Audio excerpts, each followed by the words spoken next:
জানায় নাই। ডক্টর ইউনূস খান করেছে, মুসলমানদের মেয়েদেরকে ঘর থেকে বের করেছে, ইসলামের উপরে আঘাত করেছে, যার কারণে মুসলমানেরা তাকে ঘৃণা করে।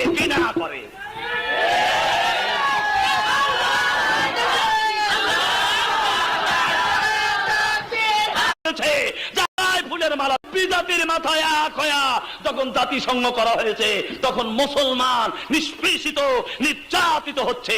আমাদের দেশের ডক্টর ইউনূস কত জায়গায় ফুলের মালা পেল, কোন মুসলমানেরা তাকে স্বাগতম জানায় নাই। ডক্টর ইউনূস খান করেছে, মুসলমানদের মেয়েদেরকে ঘর থেকে বের করেছে, ইসলামের উপরে আঘাত করেছে, যার কারণে মুসলমানেরা তাকে ঘৃণা করে।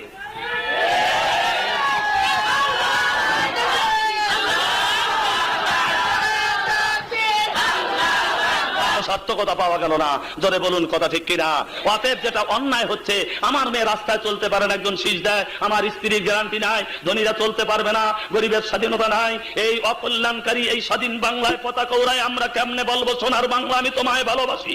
এটা তো আমরা লক্ষ্য করে দেখতেছি যে যারা বৃত্তশালী এবং ধনী তারা ক্ষমতায় যায় লুটে পুটে খায়, গরিবের গলায় দুঃখের ফাঁসি।